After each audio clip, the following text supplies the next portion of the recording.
Olá, sejam todos muito bem-vindos ao Da Hora dessa quarta-feira. Hoje vamos abordar diversos assuntos. Vamos falar sobre saúde, política, economia, os nossos assuntos internacionais e muito mais.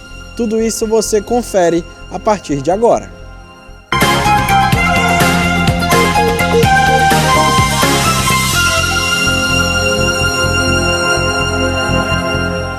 A TV União não se responsabiliza por conceitos, falas e diálogos entre os convidados em debates nos programas veiculados na grade.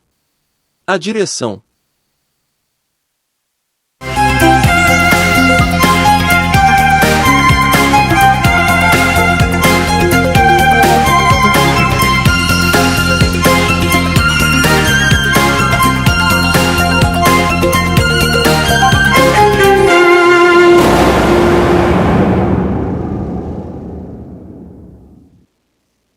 É isso, pessoal. Sejam todos muito bem-vindos novamente ao Da Hora dessa quarta-feira. Como de praxe, quarta-feira, a gente tem uma presença ilustre, mas... Doutor Djalma, tudo bem, doutor Djalma? Seja muito bem-vindo ao Da Hora dessa quarta-feira. Uma alegria estar com você ao lado da Rochelle e dos seus telespectadores. É isso, e com ela também, Rochelle Roldão, fazendo parte aqui dessa bancada. Tudo bem, Rochelle? Tudo tranquilo, um prazer mais uma vez estar aqui do lado de vocês. Doutor Djalma, seja bem-vindo. E a gente inicia falando da previsão do tempo aqui para o nosso estado, para hoje e para os próximos dias. Olá pessoal, Pronto, já o Felipe vai para a câmera. câmera. Tivemos uma boa distribuição de chuvas na última terça-feira. Isso pode ser comprovado pelo nosso calendário de chuvas, com dados parciais. Entre as 7 horas de terça-feira até as 7 horas desta quarta-feira, choveu em 81 municípios, com destaque para o município de Itapiúna, aqui no maciço de Baturité, com 71 milímetros. Para ontem até mesmo a gente lançou até um aviso meteorológico que abrangeu esta região. Bom, e para hoje? Para esta quarta-feira é esperado, de modo geral, quarta, quinta e sexta, uma redução de nebulosidade. É esperado céu variando de parcialmente nublado a poucas nuvens, com uma possibilidade de chuva passageira e isolada sobre algumas regiões da faixa litorânea, como o litoral de Fortaleza, litoral do Pecém, região da Ibiapaba e norte do Sertão Central em Inhamuns, isso muito motivada pelo efeito de brisa. Para hoje à noite, na região do Cariri e sul da Jaguaribana, é esperado também eventos de chuvas isoladas e rápidos, mas motivada pela combinação da temperatura, umidade e relevo. Para maiores informações, basta acessar o nosso site funseme.br ou até mesmo utilizar o nosso aplicativo Funseme Tempo. Vou ficando por aqui e até a próxima. É isso. Doutor Djalma quer comentar sobre a questão da meteorologia, que foi assunto de concurso, não foi, doutor Djalma? Muitos participantes do concurso para a Guarda Municipal da Prefeitura de Fortaleza foram surpreendidos com uma questão sobre a temperatura máxima de Fortaleza neste ano de 2023 e outras questões relacionadas com pontos turísticos da cidade, surpreendendo, inclusive, e ofendendo até a razoabilidade, na medida em que essas questões realmente não podem medir a capacidade de quem se propõe a ser um agente público. Até porque como é que a pessoa vai lembrar qual foi o dia mais, a sensação térmica maior? Pode ser que tem quem lembre, né, doutor Djalma? Mas é algo bem complicado em relação a estudar, como o senhor falou, da razoabilidade, né? Isso aí precisa ser analisado pela comissão elaboradora e até pelo próprio Ministério Público. É isso. Nós vamos agora falar que hoje o escritor Joaquim Maria Machado de Assis, que nasceu em dia 21 de 1839, no Rio de Janeiro, considerado o maior autor da literatura brasileira, ele foi um dos principais expoentes do realismo no país. O autor de clássicos como Memórias Póstumas de Brás Cubas e Dom Casmurro, suas obras continuam sendo lidas no Brasil e descobertas no exterior. Hoje seria aniversário nada mais, nada menos do que de Machado de Assis. É um dos homens mais inteligentes que o Brasil teve. O avô dele era escravo, e ele conseguiu, com a sua inteligência, ascender na sociedade, sendo um crítico da sociedade de sua época. Tem um conto O Alienista, muito inteligente, em que um médico que era psiquiatra foi se especializar em psiquiatria e detectou que mais de 70% da cidade onde ele morava era composta, a maioria das pessoas eram psicopatas. E ele colocou um asilo, colocou essas pessoas para lá. Concluiu, então, que a própria mulher dele tinha problema mental quando não soube escolher diversas roupas para ir a um evento. No final, ele reconheceu que todo mundo era são. Ele é que era o psicopata. Isso. Grande Machado. Continuando. E agora a gente vai falar de um assunto muito polêmico, porque o Superior Tribunal de Justiça, em decisão da ministra Nancy Andrighi, validou o testamento deixado por Gugu Liberato em 2011. O documento não reconhece Rose Miriam de Matteo, que tenta comprovar união estável com o apresentador entre os herdeiros listados. O STJ respeitou a vontade de Gugu Liberato em deixar 75% do seu patrimônio para os seus 3 filhos e 5% para cada um dos seus 5 sobrinhos.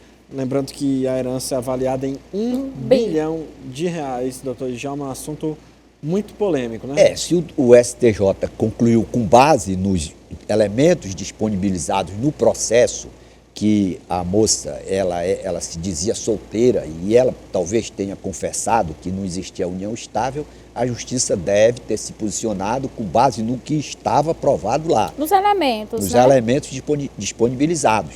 Caberá à mãe dos garotos, se precisar e realmente houver necessidade, ingressar com ação de alimentos contra os filhos que foram agraciados com um patrimônio tão expressivo. E ela falou que chegou a assinar realmente um documento que comprova que ela não tinha essa união estável com ele, mas ela alega hoje que estava sob efeito de remédios e que estava delirando. Como é que fica essa situação, doutor Djalma? Para comprovar se isso realmente for verdade, como é um processo? É lento, né? Ela teria que provar o que ela está alegando. Pelo que a justiça decidiu, a prova é que ela teria confessado que não vivia em união estável com o falecido Gugu. E aí a gente fica naquela, ela é mãe dos filhos, né? E no caso a gente também, o Gabriel conversando, que um filho ficou a favor da tia e as gêmeas ficaram a favor da mãe. Que fica aí o bom senso, já que ela não vai ter direito a nada, dos filhos darem uma pensão, né, doutor Ou Djalma? voluntariamente ou Sim. compulsoriamente, através de uma ação de alimentos que ela pode promover. Existe essa possibilidade? Existe. O pai tem o dever de alimentar o filho e o filho também tem o dever de alimentar a sua mãe e o seu pai. Então, no caso, ela tem que recorrer para Outra ação, conseguir essa aposentadoria, essa pensão, no caso, né? Ela não é herdeira, nem faz parte da união estável. Isso aí ficou reconhecido. Não havia a configuração da união estável segundo a decisão da Justiça brasileira. Ela poderá, no entanto, postular alimentos, porque há uma previsão de que você, como filha, tem o dever de alimentar o seu pai, sua mãe e vice-versa. Entendi. E o autor do atentado, que deixou um casal de adolescentes mortos dentro de uma escola em Cambé, no Paraná, foi encontrado morto na noite de ontem. O suspeito, que estava em uma cela da casa de custódia de Londrina, foi encontrado por outro detento dentro da cela. Da escola aqui do norte do Paraná, de Cambé, no norte do Paraná, foi encontrado morto dentro da cela pelo companheiro de cela. A informação foi confirmada pela própria polícia. A informação que a gente tem é que aconteceu por volta de meia-noite. Esse companheiro de cela diz que encontrou o jovem de 21 anos ao lado de um cordão de nylon. Portanto, ele teria tirado a própria vida, de acordo com esta testemunha. É claro que mais detalhes a gente vai ter ao longo das próximas horas, mas a informação está confirmada e a gente lembra que ele cometeu esse ataque na escola na segunda-feira, foi preso em flagrante.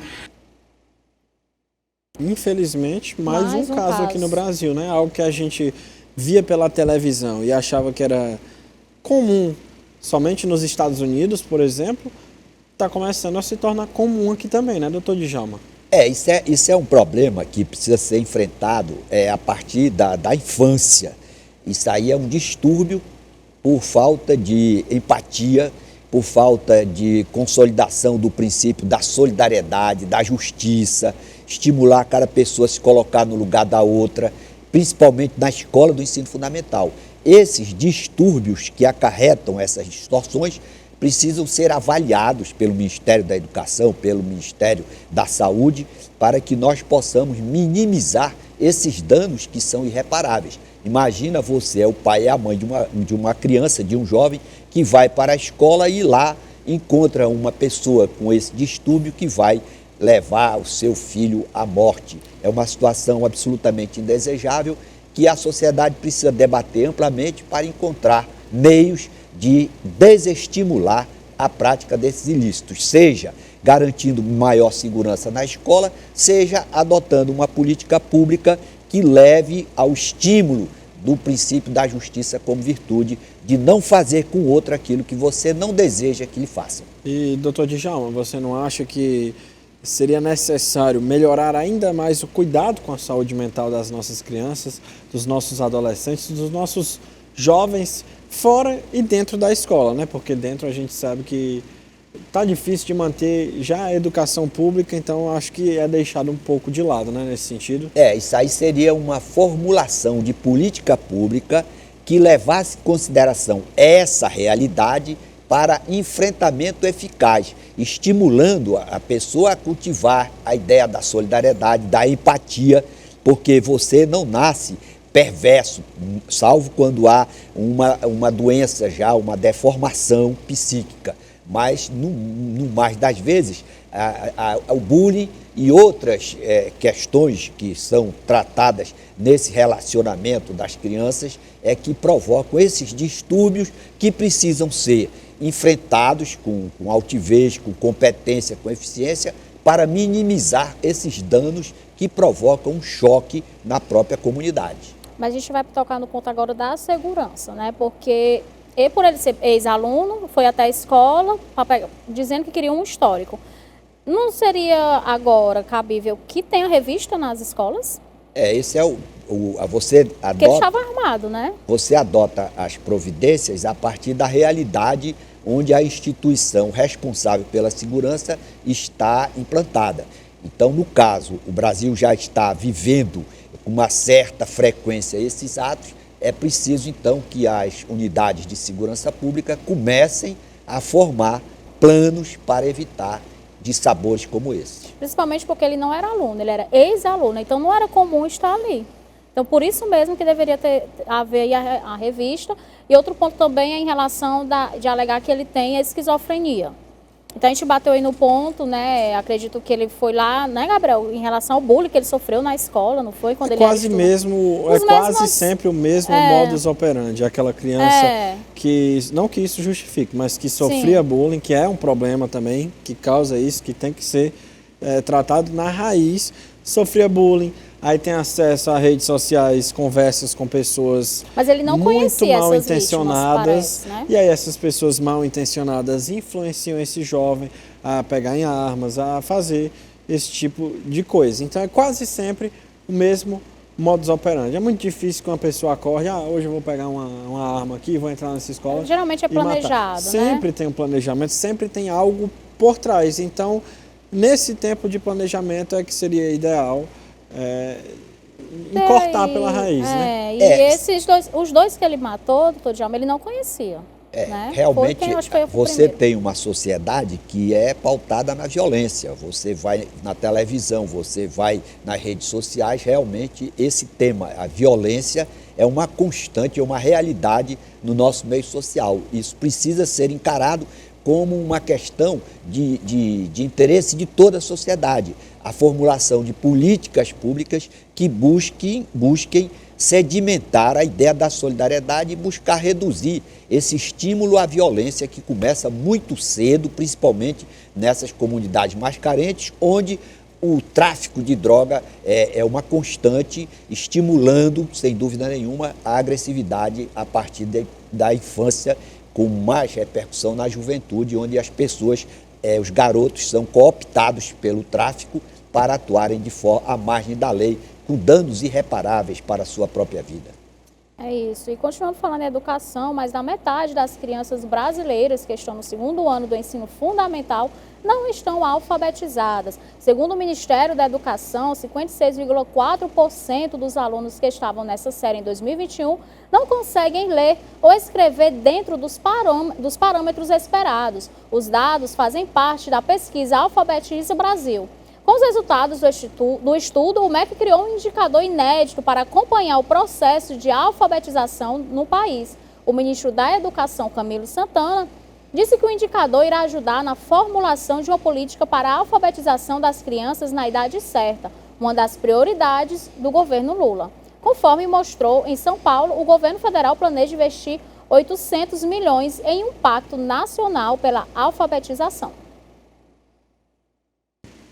Olha, tem que gastar realmente muito dinheiro na educação. Se você quiser ter um país com menor desigualdade, com redução da desigualdade, Rochelle, você tem que investir na educação, na formação. Mas investir mesmo. Pois é, na qualificação dos professores, aprimorar a gestão. Não só na qualificação, como também na boa remuneração, doutor Djalma. Eu creio que os professores no Brasil ganham muito mal pela função que eles exercem. Pela função que eles exercem e pela importância da função. Historicamente, o Brasil nunca prestigiou os seus educadores.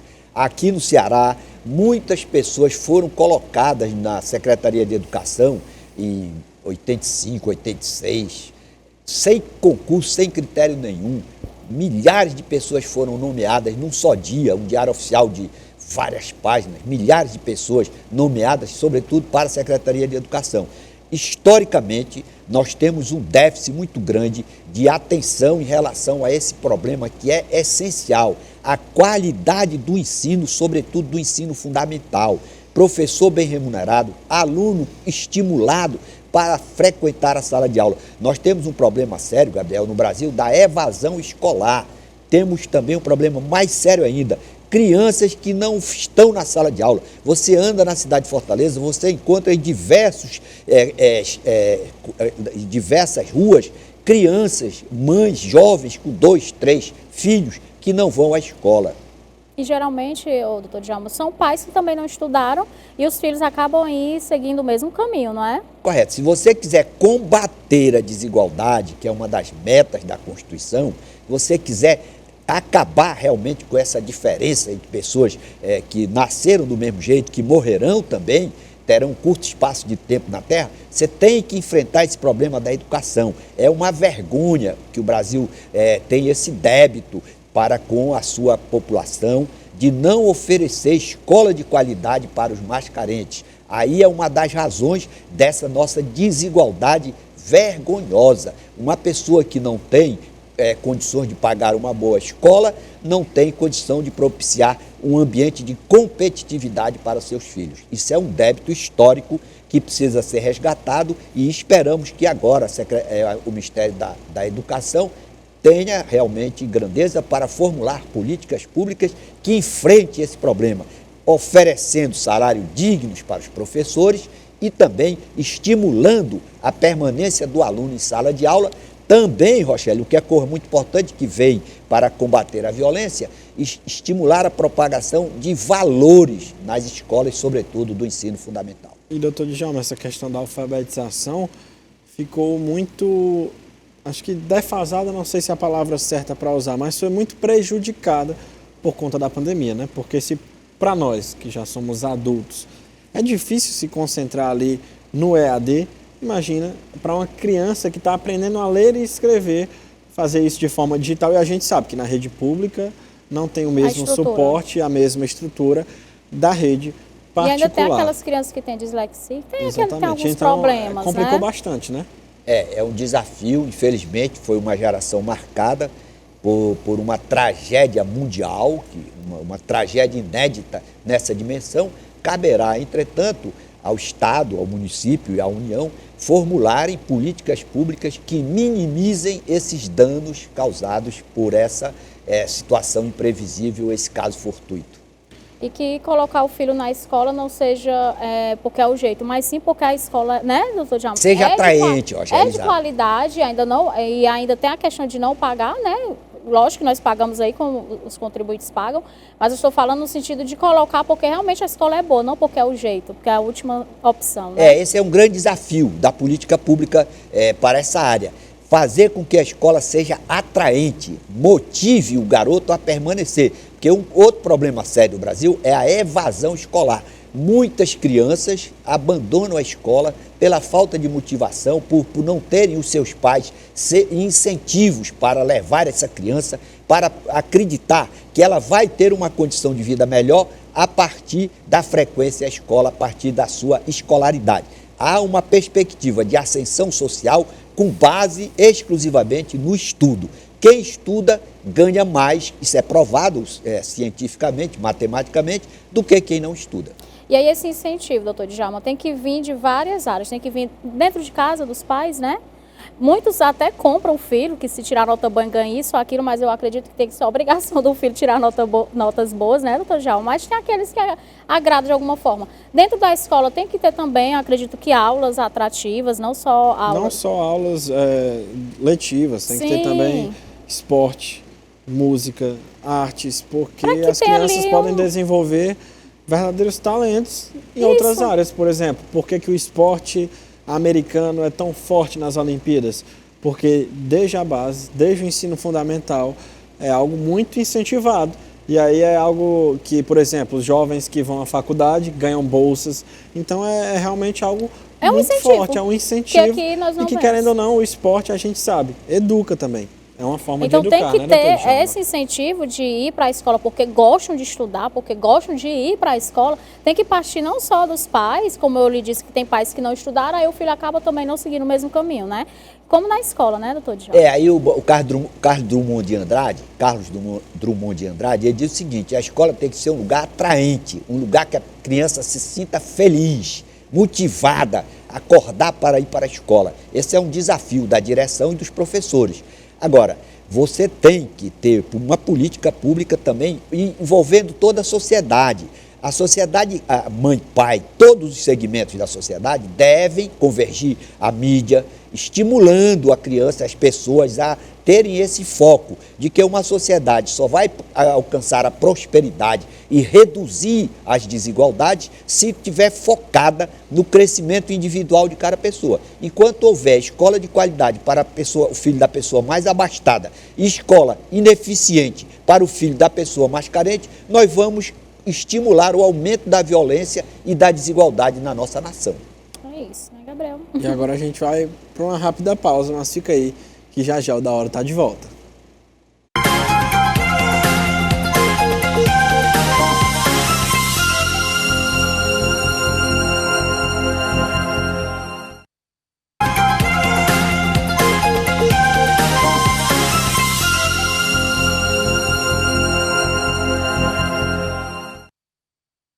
Estamos de volta com o Da Hora dessa quarta-feira. No bloco anterior, a gente foi para o intervalo falando sobre educação, né, gente? E, Rochelle, a gente continua falando desse assunto, né? Pode ir, Gabriel. Porque, segundo Gustavo Wigman, presidente do Instituto Vertere, na Coreia do Sul, os professores estão entre os membros mais respeitados da sociedade. E as faculdades de magistério estão entre as mais cobiçadas e concorridas. Os salários são muito bons e os professores bons de mídia se transformam em celebridades milionárias, chegando a faturar alguns milhões de dólares por ano.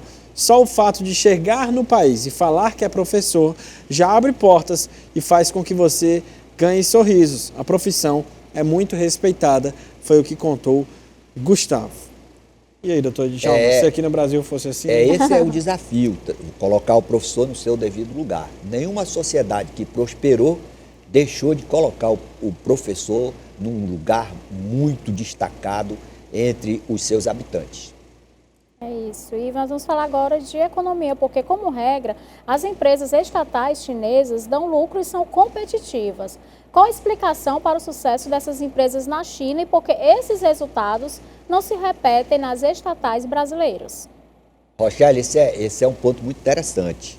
A China, ela tem empresas privadas e empresas estatais. E as empresas estatais atuam da mesma maneira que as empresas privadas. A diferença é o seguinte: Se você for designado para uma empresa estatal e você desviar acima de 460 mil dólares, 463 mil dólares, quem desviar valores acima dessa quantia, sabe qual é a pena? De morte. Aí o cara já sabe que ele vai ter que trabalhar direito. Inclusive, se houver conivência do funcionário que trabalha com ele também vai ser punido. Se ele devolver o dinheiro e reconhecer a ilicitude, ele vai sofrer apenas a prisão perpétua. O que destaca que não há essa politicagem de colocar a pessoa incompetente.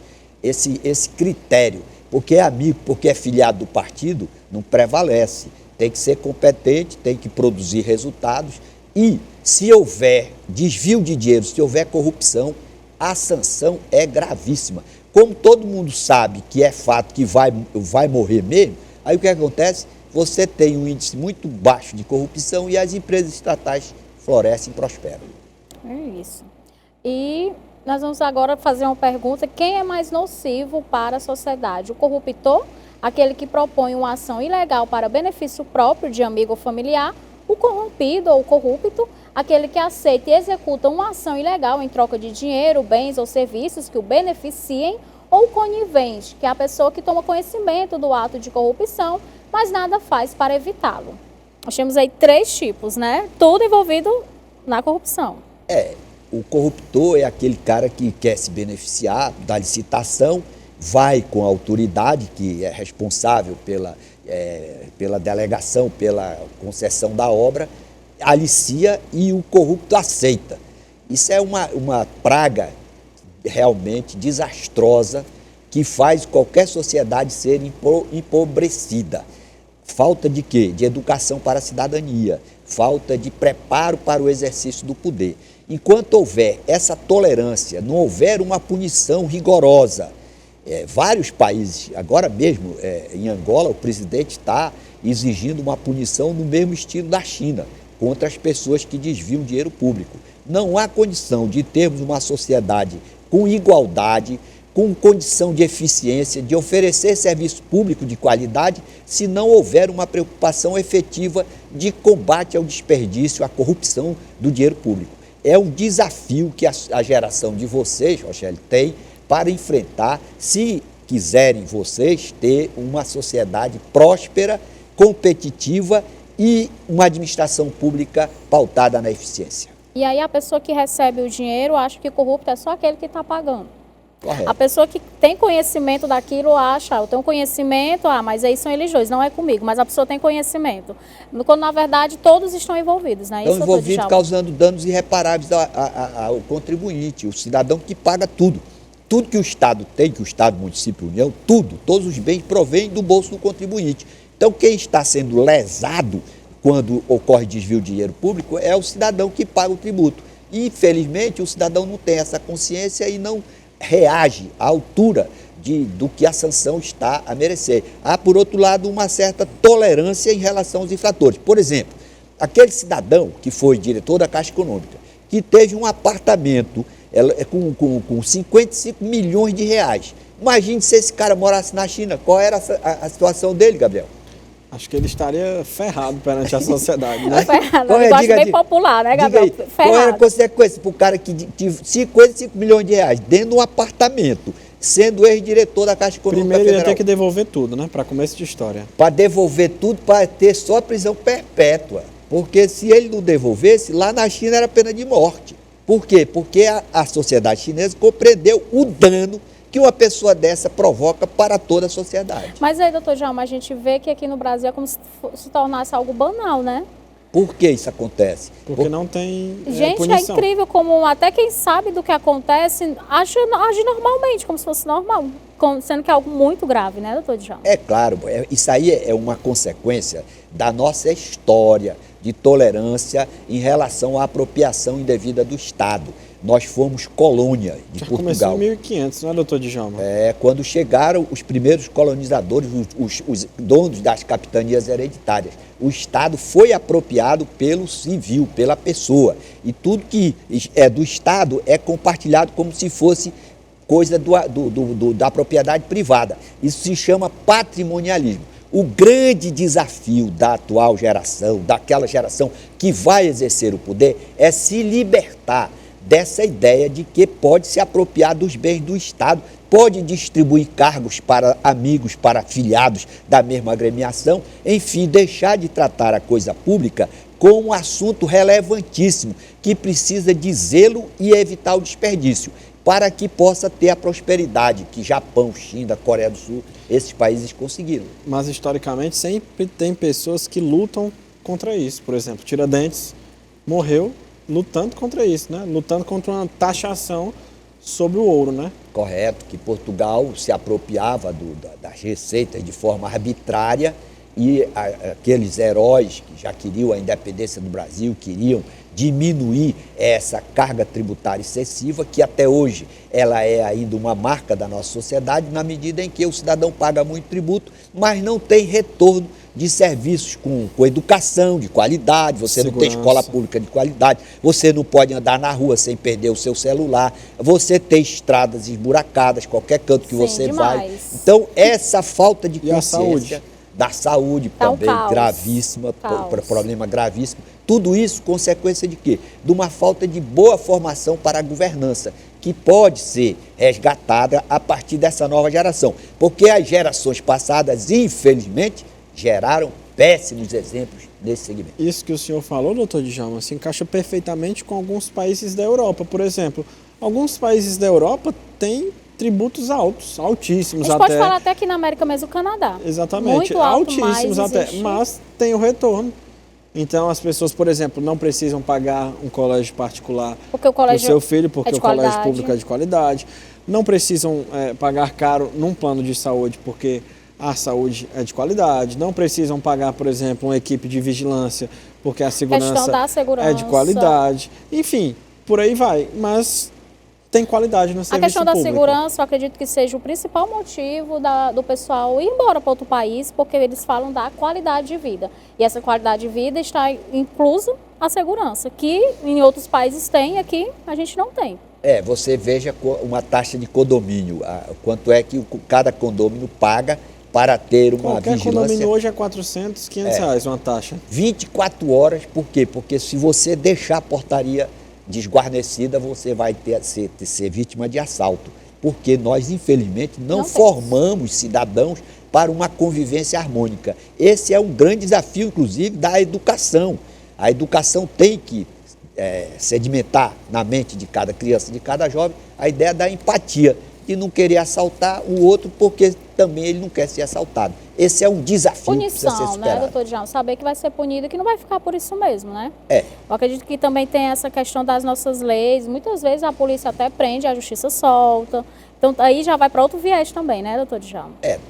Você tem que ter no direito penal a certeza da sanção. A sanção não é para realmente tirar a vida ou cortar o dedo, de quem quer que seja. A sanção é para desestimular os infratores de seguirem aquela ação que está prevista na lei como crime. Infelizmente, há uma certa tolerância da sociedade brasileira, principalmente com ilícitos, em detrimento do patrimônio público. Enquanto houver essa conivência, nós seremos, desgraçadamente, um país com desigualdade, um país pobre e um país injusto e, sobretudo, um país violento. E o senhor acha que tem que, nessa questão da justiça soltar, tem a ver com a Constituição? Tem que ser mudada alguma coisa na Constituição ou não? Olha, nós temos leis demais no Brasil. O que precisa é de aplicação. Por exemplo, o processo demorou em tempo acima do que estava previsto na lei. Aí libera o infrator. Tem umas liberações em relação a traficantes que são questionadas pela sociedade. Precisamos formular uma ideia no sentido de garantir a ampla defesa para os acusados, mas também aplicar a sanção como um instrumento de pedagogia para desestimular a atuação de infratores. Você tem, por exemplo, naquelas comunidades do Rio de Janeiro, pessoas armadas, facções altamente armadas, em locais, inclusive também aqui no Ceará, em que a polícia tem dificuldade de entrar, que são localidades dominadas por criminosos, estabelecendo um verdadeiro estado paralelo. Isso é incompatível com o Estado democrático. Tem gente que fala até de poder paralelo, né, doutor Djalma? O poder paralelo é aquele que a autoridade constituída não pode entrar. Você imagina um policial ser advertido de que tem um prazo exíguo para sair daquela localidade sob pena de ter a sua casa incendiada, de sofrer danos irreparáveis à sua família. Isso é um absurdo. É isso, acho que deu para abordar bastante esse tema, né, doutor Djalma? Agora a gente vai falar sobre outra coisa absurda, porque imagens capturadas na semana passada mostram um grupo de nazistas realizando uma manifestação na porta da Disney, na Flórida. Segundo fontes da mídia norte-americana, tratava-se de uma manifestação em apoio ao governador do estado e pré-candidato republicano Ron DeSantis. Como nos Estados Unidos fazer apologia ao nazismo e ao racismo não é proibido, as famílias que chegavam para entrar no parque se deparavam com a bandeira e os emblemas dos grupos extremistas. É uma imagem muito dolorosa e de quem realmente não tem uma visão realista da história. O nazismo foi um movimento encabeçado lá por Hitler que precisa ser abolido da humanidade, que envergonha o ser humano. A maneira como eles atuaram com essa pauta de discriminação contra judeus, contra ciganos, contra negros, isso envergonha. A pessoa que exibe a suástica, esses símbolos, ela devia ter vergonha e de sofrer uma sanção para que nunca mais se repita essa tragédia humana, vergonhosa, que foi capitaneada, que foi executada pelo nazismo. E lá nos Estados Unidos não é como se fosse manifestação, né? Mas podem usar, né, esse símbolo, que é algo que já deveria ser proibido, né? Com certeza. É a liberdade de expressão levada às últimas consequências. E tenho certeza que isso gera reações.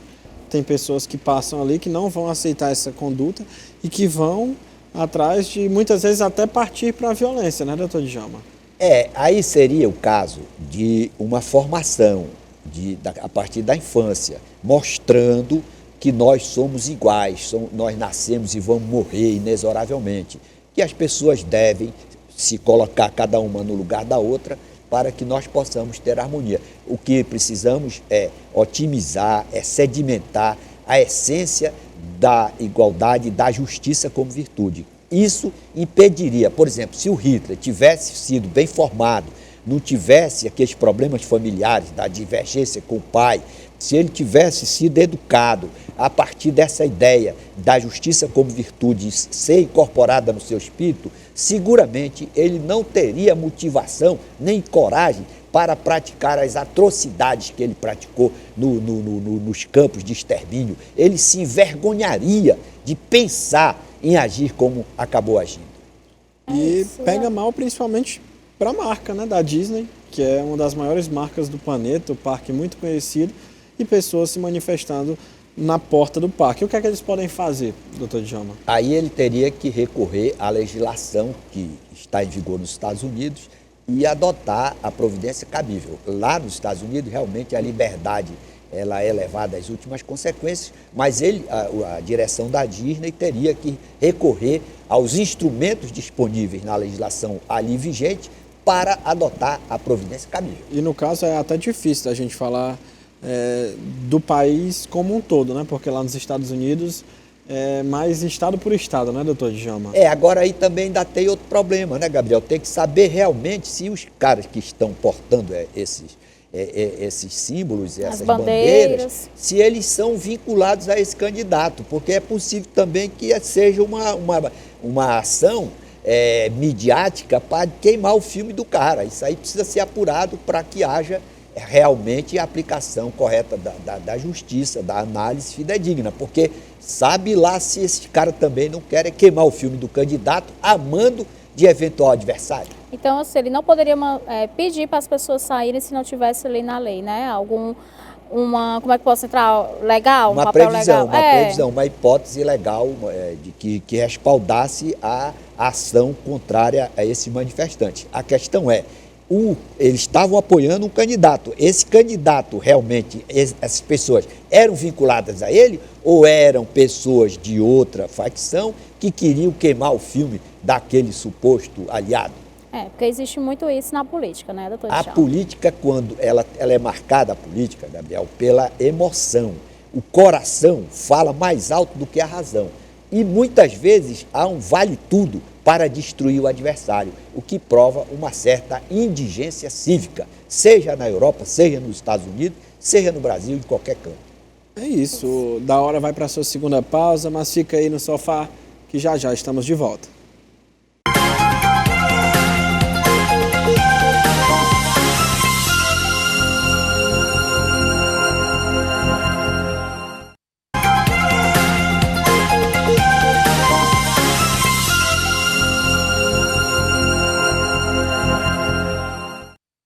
Estamos de volta com o Da Hora desta quarta-feira. Agora você vai conferir algumas notícias internacionais através da Euronews.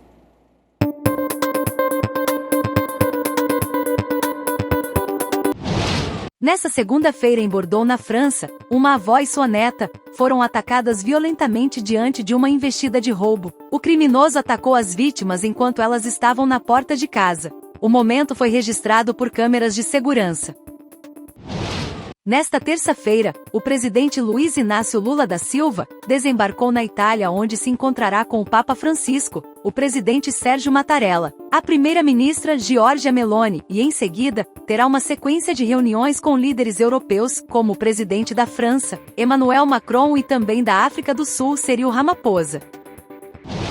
A tripulação do submarino perdeu o contato com seu navio base no último domingo, e segundo a guarda costeira, a embarcação contém oxigênio somente para as próximas horas. Hoje, uma aeronave canadense detectou ruídos subaquáticos na área de busca, fazendo assim as operações serem realocadas, na tentativa de explorar a origem dos ruídos. Os sons emitidos assimilam a batidas com intervalos de 30 minutos. Os mesmos ruídos se repetiram cerca de 4 horas depois do primeiro registro.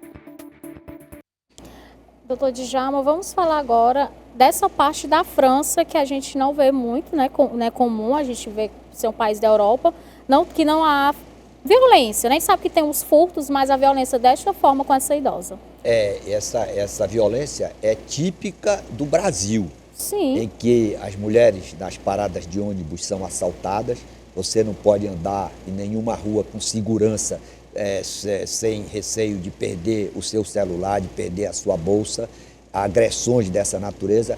A França é um país de primeiro mundo, mas está demonstrado por essa imagem e por outras que ocorrem, que precisa trabalhar melhor em relação à segurança dos seus nacionais. E aí eles acabam colocando a culpa nos imigrantes, né, que vão para lá. O que o senhor acha? Os imigrantes vão para lá por uma razão muito simples.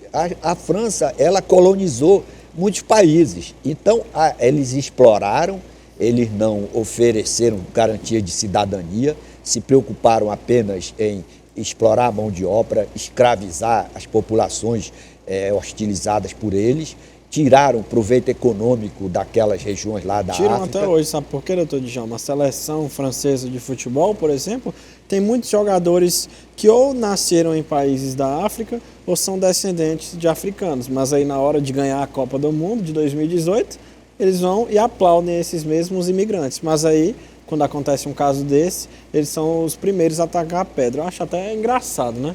Realmente os imigrantes estão indo para lá exatamente porque os colonizadores foram para os seus países de origem.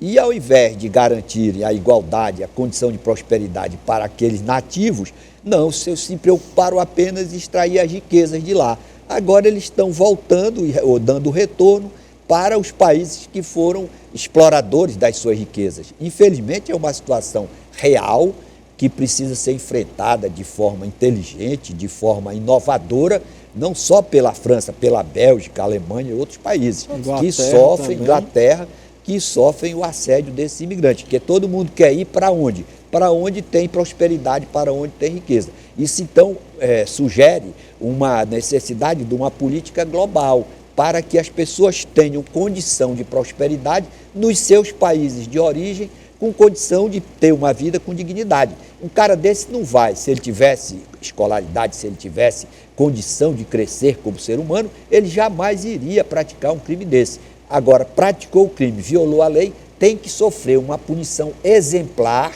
para desestimular novos seguidores. Esse é o objetivo da pena, Gabriel. Eu não sei se o senhor ouviu, doutor John, mas essa semana um rei de um país africano que agora não me vem à cabeça visitou a Alemanha. Numa visita a um museu do país europeu, ele ia ter direito a sentar numa réplica de um trono que foi tirado do seu país, não no original, mas ele não sentou na réplica, sentou no trono original, que era do seu bisavô, e as pessoas que estavam com ele comemoraram bastante, porque é algo simbólico, né? Eu acho que o mesmo se aplica a essa questão da imigração, né? É correto que os nazistas, quando eles dominaram aqueles países, eles retiraram as obras de arte, retiraram bens, expropriaram indevidamente e levaram, inclusive, para museus na própria Alemanha. Essa autoridade africana, ela mostrou numa ação muito simbólica o prejuízo que foi causado aos seus nacionais por esses invasores, por esses colonizadores que não tiveram o escrúpulo de garantir também condições de dignidade para a pessoa humana. Não trataram de forma igualitária aqueles nacionais explorados, por isso que as pessoas têm essa compulsão para imigrar para locais de vida mais favorável. Essa é a pura realidade. E nós vamos atualizar agora, né, Gabriel? Pois é, falando agora do caso do submarino, é complicado, né? Muito triste uma situação. Para quem está em casa, só para a gente recapitular, era um submarino que ia levar 5 pessoas. E nós podemos dizer que eram pessoas ricas, né, Gabriel? Exatamente, até os destroços do navio Titanic, que é muito famoso, está aí, imagens do submarino, imagens da busca também, e que está desaparecido. E o oxigênio só dura até quinta-feira, né, Gabriel? Até amanhã, às 6 horas da manhã, aproximadamente. O que especialistas estão indicando é que a cápsula pode ter implodido, que eles podem estar afundando e que aí mesmo que achem, infelizmente não tem tecnologia para tirá-los de lá, ou que eles estejam na superfície boiando, que aí é a única alternativa em que eles saiam com vida. Não tem nem como sair porque o submarino é parafusado na parte externa. Não só pessoa que pode abrir por fora. Interna, só dá para abrir tem que abrir por fora. Por fora.